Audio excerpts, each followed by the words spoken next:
Hi guys, hope you're doing well. I'm really missing gathering together, and it feels weird not seeing you guys. But I hope you're doing well. Today's mini hub is going to be looking at a little bit at faith and expectation, even when we don't feel it. And I kind of want to be really honest in this because in life we go through different seasons, and it's the same with our spiritual life as well. And I think sometimes we go through seasons where faith feels easy. It feels easy to be expectant. We see God do a lot and we experience him close and see his hand at work. And you might have heard people perhaps use the phrase mountaintop experience, the idea being that biblically people would often encounter God in quite profound ways on mountains. Like Moses, who got given the law, and Jesus and the disciples as Jesus transfigured before them. And always in these seasons it feels easy to praise. But sadly life isn't always like that. There are other seasons where it feels much harder. And even though God's presence doesn't change, it almost feels like God is more distant, and it can feel disappointing, it can feel harder to praise. Some people, you might have heard the phrase desert season. And again, using the biblical image of a desert, like the Israelites who experienced the amazing power of God, rescuing them from Egypt out of slavery and seeing the pattern of the Red Sea, and amazing miracles happen. And then there's a desert season where 40 years before they end up getting into the promised land. And I feel like too, we go through desert seasons where it can feel a bit dry spiritually. It can feel a bit barren. And maybe this lockdown season has felt like that for you. And I want to encourage you guys that's okay, and that these seasons are not wasted, that God has a purpose and a plan in the midst of it. And it's often in those seasons where we don't feel it that a deeper faith is forged. I love in Hebrews 11:1 it says, now faith is being sure of what we hope for and certain of what we do not see. And I feel like this season there is a real chance of that faith in things not yet seen, that hope, that certainty of things hoped for and things not seen. I feel like this is a real opportunity for that kind of deeper faith to be forged. The awesome thing is that reality of God's presence doesn't change whether we feel it or not. I was really struck by that from the story of where Jacob experiences this, in this vision experiences angels descending and ascending up his ladder from heaven. People call it Jacob's ladder. And in Genesis 28:16, after he has this dream, it says, when Jacob awoke from his sleep, he thought, surely the Lord is in this place and I was not aware of it. And I want to encourage you guys today that God is still working in your life. His presence doesn't depend on whether you feel it or not. And even though our awareness of it may fluctuate, his plans and purposes and his love for you and all that he's doing doesn't. And I was speaking to Sam Cosgrove on the phone, and he really encouraged me with his psalm, Psalm 63. And it really kind of spoke to me in the season that I felt like I was in. And it says, you God are my God, earnestly I seek you, I thirst to you. My whole being longs for you in a dry and parched land. I have seen you where there is no water. I have seen you in the sanctuary and beheld your power and your glory, because your love is better than life. My lips will glorify you. I will praise you as long as I live. In your name I will lift up my hands. I will be fully satisfied as with the riches of foods. With singing lips and mouth will praise you. And what really struck me here is the first bit where it says, I thirst for you. My whole being longs in a dry and weary land where there is no water. It's often in the barren places that our hunger for him grows more and more. Our desperation, our thirst for Jesus grows. And I want to encourage you that that's worth it all. If this season feels tough, yet you become more hungry for more of Jesus and more of his presence, then that's worth it. And something else that really struck me is the use of the tenses in this psalm. I love where David says, I have seen you in the sanctuary and beheld your power and your glory, so my lips will glorify you. And what kind of implication about it is perhaps David doesn't feel like, as he's writing this psalm, that he's seen God's power and glory in this present season that he's in. But actually, because he's seen it before, he can look back on that and remember that, because he's seen his power and majesty before, and actually that's more than enough reason to praise. And in the same way, there's a power and remembrance. Even if we're not feeling it now, let's not forget the times that we encountered God before. Let's not forget the times that we've seen his love and his power and his majesty before. yes, we need to hold on to those times because God is still the same God. Jesus hasn't changed, even if the season that we're in has.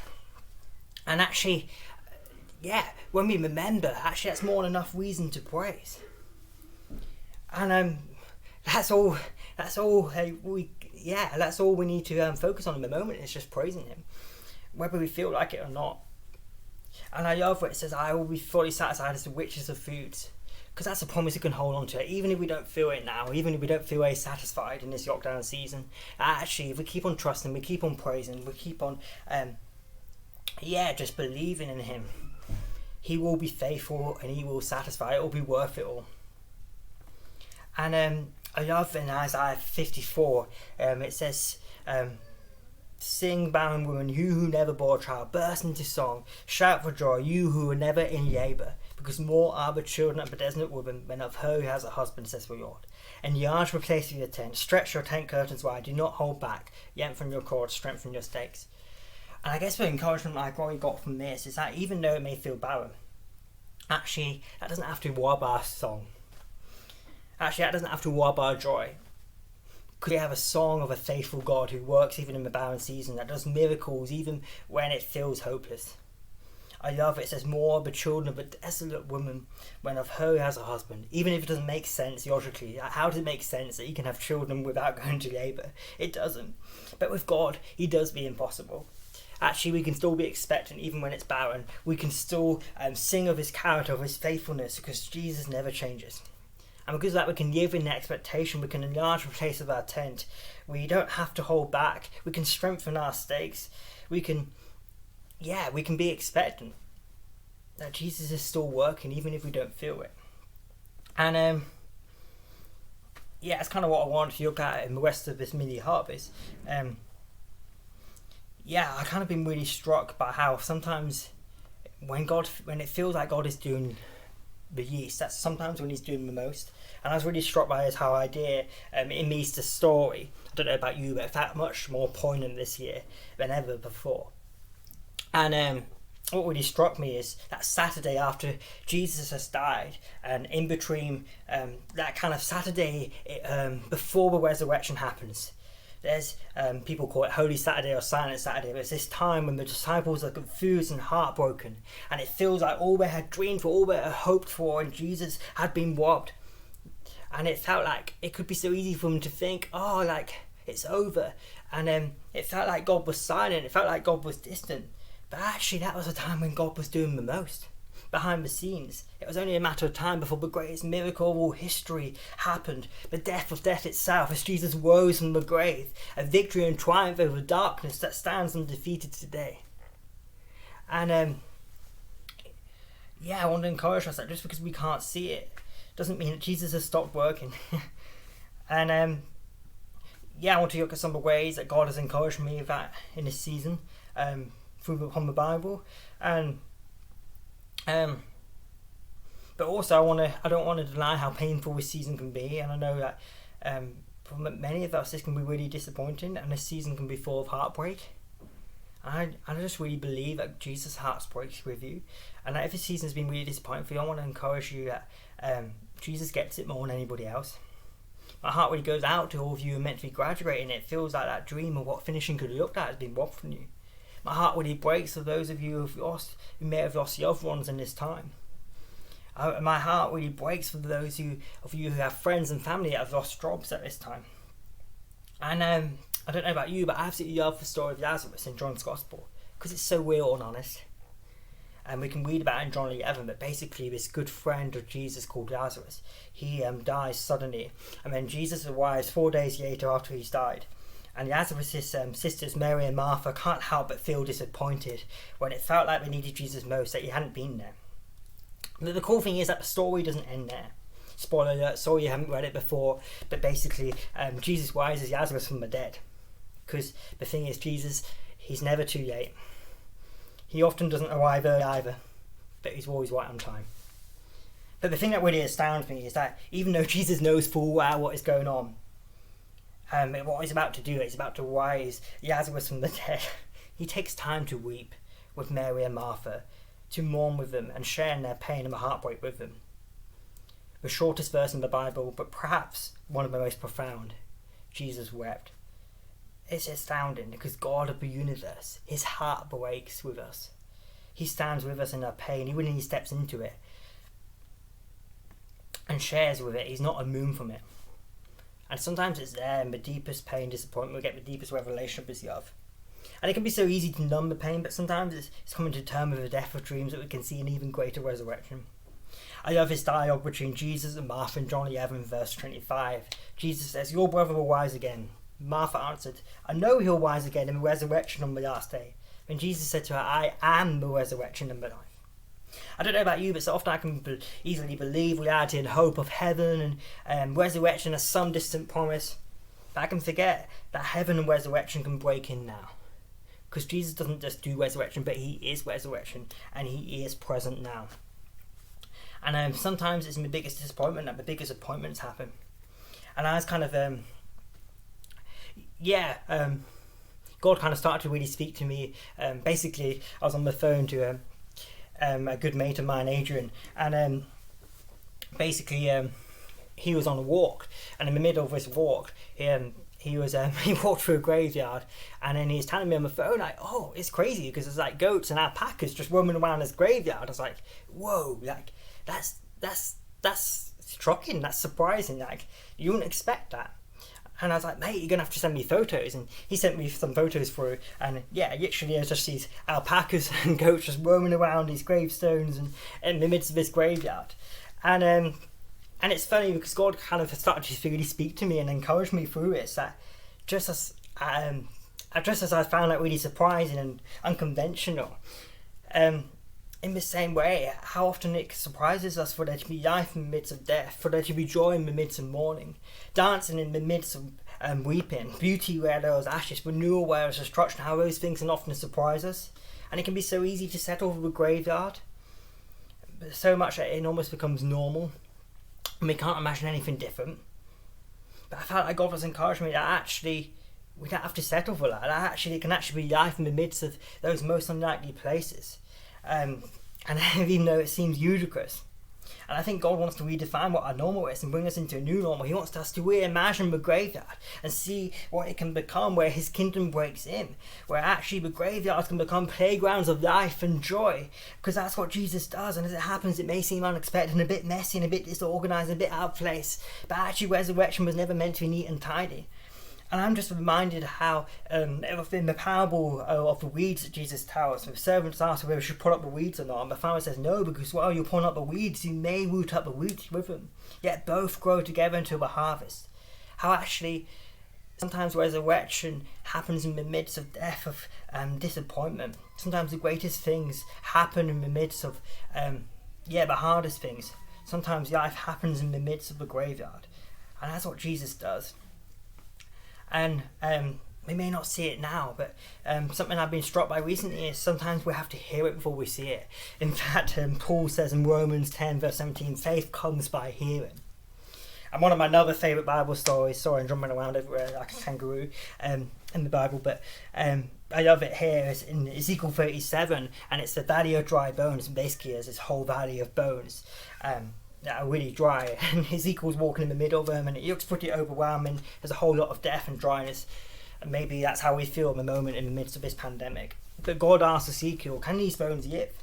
Not really surprising, Ezekiel doesn't really know. How is he meant to know? But I wonder if God wants to ask us the same question. Can these things that all seem so hopeless and dry, can they live? And the amazing thing is that our answer doesn't have to be that I don't know. Because actually we know the end of the story, because we see that Jesus has overcome and conquered the grave, that he's not just the resurrected king, but he's resurrecting everything now. He is resurrection now. And what else really struck me in this story is basically God asks Ezekiel to kind of prophesy and speak over these dry bones, and as he does so, this whole valley of dry bones start to come to life. In fact, a whole vast army starts to stand up. It's pretty wild. But what really struck me is it says, this is Ezekiel speaking, as I prophesied, there was a noise, a rattling sound, and the bones came together, bone to bone. I looked, and tendons and flesh appeared on the skin covering, but there was no breath in them. And what really struck me is it says, I heard a noise, a rattling sound. And that happens before many looks and sees it. Ezekiel hears the sound of resurrection, the rattling sound of dry bones coming to life before he sees it. And I wonder in the same way, in what can seem pretty messy and hopeless in this pandemic, are we listening to the voice of the Spirit? Are we listening to the sound of resurrection, what Jesus is doing even before we see it? Are we listening to what he's doing beneath the surface? Another Bible story I love is the story of Nehemiah. And it starts off with Nehemiah looking all around, and all we can see is destruction and ruins of with walls of the temple of Jerusalem. And maybe that's how we feel looking around us and looking at the news and the hopelessness of what can feel so overwhelming. And before anything else, I love Nehemiah's response. He just sits down and weeps. But then he rebuilds the ruins. But that's the thing, the only way rebuilding the ruins can start is by being ruined by the ruins. And it's in that place that Nehemiah begins to reimagine what the ruins can become. And I want to encourage you guys, it's okay to be frustrated with lockdown, it's okay to be frustrated with isolation, with social distancing, with illness, this current situation. Because it's not the way things are meant to be. And actually, the key to frustrating the enemy's scheme starts with frustration. And I guess the question I want to ask is, what would it be like to reimagine and dream more than ever before? What if, like Nehemiah, we could begin to be seeing these ruins around us? What if those became a catalyst to reimagine what these ruins can become? What if these ruins are means of awakening the church to prophetically reimagine what fullness of life can look like again, of what rebuilding community could look like more than ever before, what rebuilding cherishing of life could look like more than ever before? A really rogue verse, but it kind of really jumped out at me. And again, in Genesis, actually, 26 verse 19, it talks a lot about digging wells. And it says, Isaac's servants dug in the valley and discovered a well of fresh water there. And what kind of really struck me is that in the valley, it feels uncomfortable, it's dark, it's hard to see the light at the end of the valley, and that's really tough. But what struck me is that Isaac's servants, despite that being in the valley, still dug and found something of great value that would benefit not only them, but also future generations. It brought refreshment to 30 generations to come. And digging, when you're doing it, it's hard work, it's not glamorous, it's dirty, and it can often be painful. But what encourages me here is that if we keep on digging beneath the surface, even in the valley, I believe that Isaac's servants, that we can discover a well of fresh water that can benefit and change future generations. And sometimes it's only in the valley that we discover it. Maybe that well of water that we discover in this season could be greater gratitude than ever before. Maybe it could be restoration of family and friendships. Maybe it could be a greater love and unity. Maybe it could be increased awareness of injustices that lead to breakthrough for some of society's most forgotten. Maybe it could be rediscovering once again the power of prayer. Maybe it could be rediscovering what really matters in life, of love and faith and hope. Maybe it could be discovering the art of stillness again in a healthily busy generation. So let's not stop digging for the wells of water beneath the surface, because I really believe that we too may discover something that brings life and transformation not only now, but to life beyond lockdown and for future generations. Another thing that also really struck me that might be encouraging to you as well, I was reading the story of Joseph, and basically Joseph ends up being sold in slavery in Egypt, but then through twists and turns get promoted till he ends up being prime minister, and there's this famine, and his brothers, the brothers that originally sold him into slavery in the first place, they come to Egypt from where they are and ask for food in the famine. And there's this weird situation where Joseph recognises his brothers, but his brothers don't recognise him. And at this point, they think Joseph's dead. But Joseph demands they go back, and basically asks them to go back to their father and bring their other brother back, Benjamin.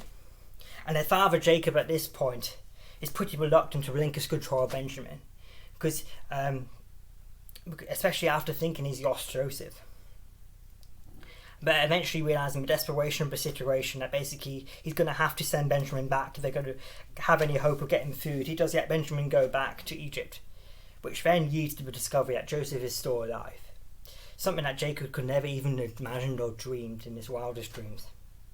And what really struck me is that sometimes it's only when we relinquish control of Benjamin, something that we hold so dear to us, that actually God can bless us with something even greater than we could ever imagine.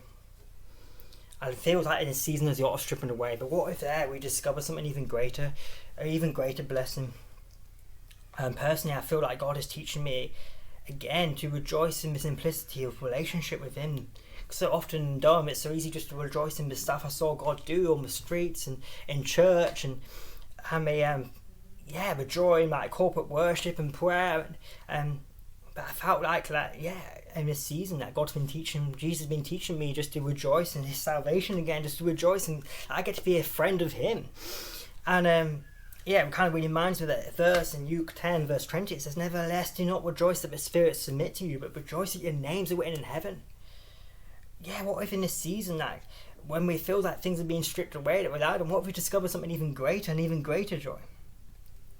Yes, this season may be hard, but Jesus hasn't changed. Even though we may not see it, I will feel it. There's still more than enough reasons to praise because He doesn't change. And we can still be expectant because Jesus didn't waste anything, and I really believe He's the expert of bringing good out of anything, bringing beauty out of ashes. He's an expert of resurrection. I believe that if you feel like there's a lot of death, actually, let's not run away from that. Let's not run away from the disappointment, because in the midst of that we may see an even greater resurrection. And I really believe He's doing immeasurably more than we can ask or imagine in your life now. And I believe that at the end of the season we'll look back and say, wow, even when I didn't see it, Jesus did so much more than I could imagine. As David wrote in Psalm 27, in the most dire situations, I love this. He says, "I am still confident of this. I will see the goodness of God in the land of the living." And I want to encourage you guys, yes, we will, because Jesus is good, and He's here now, and He's working. He hasn't changed. He still holds the victory. He's still overcome, and He loves you, and He's for you. Shall I just quickly pray on the back of that? Yeah, Father, thank you that You are working in the desert seasons. I pray that whether we feel like it or not, we wouldn't allow disappointment to rob us of fresh expectation for all what You do. I pray that even in this season that You would help us to discover something of even greater value, that we discover something even greater, we discover an even greater resurrection. Yeah, Jesus, would You help us to be expected, help us to keep on praising even when we don't feel it. And I pray that we'd be encouraged that You are working even when we don't see it, that You're doing so much more. Would You just amaze us again with Your presence? Would You come so close? Thank You for what You do. We praise and we love You, Jesus. Amen. Thanks so much, guys, for listening. Sorry I waffled on a bit long there. Hopefully so that may have been encouraging. God bless. See you soon. If any of you want to catch up, I've now finished exams, so I've got a lot more time. So I'd love to have a catch up, coffee. Let's stay connected, guys. We really need to encourage one another in this time. And if you're struggling with something, please let someone know so they can be praying for you. And I know that season can be tough, but hopefully this may have been encouraging, that God is still working. He's still for you. Jesus is the same yesterday, today, forever, and He's good. See you soon.